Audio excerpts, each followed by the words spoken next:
मन्तव्य राख्नुको लागि म मञ्चमा म रोस्तममा निम्तना गर्दछु। अब भने पालो हाम्रो सुप्रिमोको। सबैले जोरदार ताली दिएर स्वागत गरिदिनु होला। ताली ठोकेर ताले। धन्यवाद कार्यक्रम सञ्चालक जेनजी युवालाई। यो कार्यक्रमका सभाध्यक्ष जेनजी रेड फोर्सको संस्थापक र अध्यक्ष स्मृति तिमिल सिन्हा, हाम्रो पार्टी केन्द्रका सबै सहयोद्धा केन्द्रीय समितिका कमरेडहरू र कार्यक्रममा उपस्थित सबै युवा कमरेडहरू र साथीहरू, सबभन्दा पहिला म स्मृति र तपाईहरूको साहसको लागि धन्यवाद भन्न चाहन्छु। निकै प्रतिकूल परिस्थितिमा पार्टीको निर्णयद्वारा होइन, पार्टीको निर्देशनमा पनि होइन, आफ्नै ढङ्गले जेनजी रेड फोर्स भनेर स्थापना गर्ने, त्यसलाई देशभरि फैल्याउने र पार्टीको पक्षमा जनमत तयार गर्ने जो हिम्मत देखियो त्यसको लागि म धन्यवाद भन्न चाहन्छु। र अहिले पछिल्लो चरणमा फेरि पार्टीसँग बिस्तारै जोडिँदै, पार्टीसँग संवाद गर्दै यसलाई परिमार्जन गर्ने, व्यवस्थित गर्ने प्रयास भइरहेको छ। त्यसको लागि पनि म धन्यवाद भन्न चाहन्छु। मैले अहिले धेरै लामो भाषण गर्नु छैन। स्मृतिले मलाई यसलाई पार्टीको एउटा विशेष सङ्गठनको रूपमा मान्यता दिनु पर्यो भन्ने कुरा पहिले पनि र अहिले पनि भनिरहेको स्थिति छ। म के भन्न चाहन्छु भने यसलाई हामी पर्सिको दिन पार्टीको केन्द्रीय समितिको शपथ ग्रहण हुँदैछ अनि केन्द्रमा छलफल गरेर निर्णय गरे बमोजिम हुने कुरा म तपाईहरुलाई जानकारी गराउन चाहन्छु। दोस्रो कुरा, तपाईहरुले यहाँ कार्यक्रम प्रस्तुत गर्नुभयो, केही मन्तव्यहरू पनि आए। म तपाईहरु सबैलाई केमा ध्यान आकर्षित गर्न चाहन्छु भने अहिले हाम्रो पार्टी नेपाली कम्युनिस्ट पार्टी हो। हाम्रो पार्टी हिजोको नेकपा माओवादी केन्द्र होइन।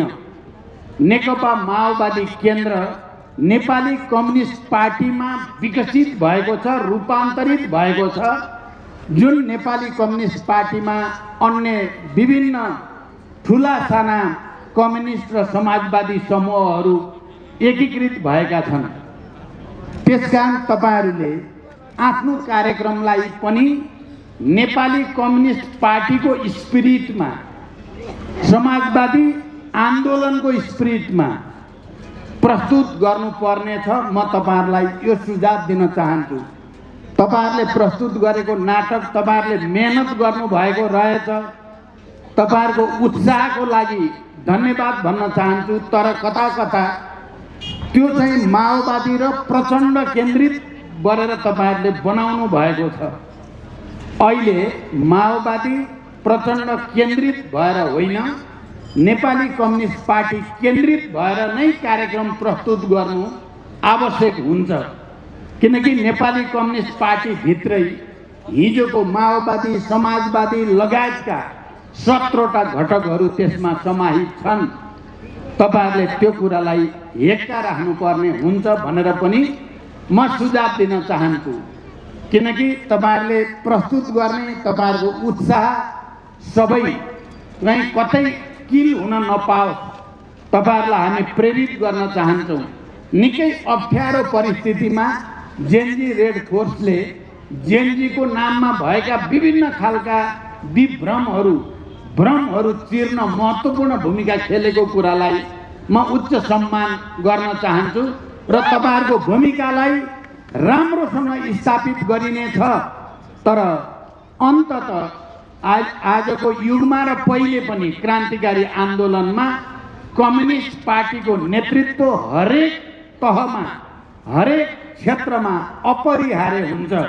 कम्युनिस्ट पार्टीको नेतृत्व बिना उसको विचार, उसको संगठन, अनुशासन, विधि, पद्धति भित्रबाट नै चल्नुपर्ने हुन्छ। मलाई विश्वास छ स्मृतिले प्रतिकूल परिस्थितिमा देखाएको साहस, लिएको पहल कदमी धेरै महत्त्वपूर्ण र ठुलो छ। त्यसलाई हामी साँच्चै नै सराहना गर्दै धन्यवाद दिँदै आउने दिनमा जेएनजी रेड फोर्सलाई पार्टीको निर्णय र नीति अनुसार बदलिएको परिस्थिति अनुसार अझ प्रभावकारी ढङ्गले कसरी लान सकिन्छ त्यतातिर ध्यान जानेछ भनेर म सुझाव दिन चाहन्छु। हामी छिटै यसको बारेमा पार्टी केन्द्रमा स्मृतिले मलाई पटक पटक घचघच्याए अनुसार नै हामी छलफल गर्नेछौँ र जेएनजी युवाहरूको भावना अनुसार नै यसलाई अगाडि बढाउने प्रक्रिया हामी निश्चित गर्नेछौँ। यो जानकारी पनि म तपाईहरुलाई दिन चाहन्छु। हामीले अहिले पार्टी निर्माणको क्रममा होस् या चुनावमा समानुपातिक लिस्ट तयार पार्दा होस्, प्रत्यक्ष निर्वाचनमा पनि हामीले युवा र नवयुवा जो जेएनजी पुस्ताका युवाका रूपमा चिनिन्छन् उनीहरूलाई उच्च प्राथमिकता दिने हामीले कोसिस गरेका छौँ।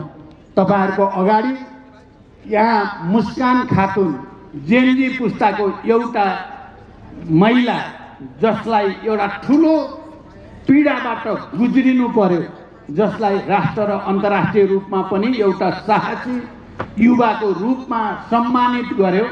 हामीले उहाँलाई अगाडि सारेर हजारौं र लाखौं युवाहरूलाई सम्बोधन गर्न खोजेका छौँ र आउने दिनमा पनि हामी प्रत्यक्ष वा समानुपातिकमा पनि बढीभन्दा बढी युवाहरूलाई र अब केन्द्रीय समितिमा पनि बढीभन्दा बढी युवाहरूलाई हामी समेट्दैछौँ। तपाईहरुले लिएको यो पहल कदमी धेरै महत्त्वपूर्ण छ।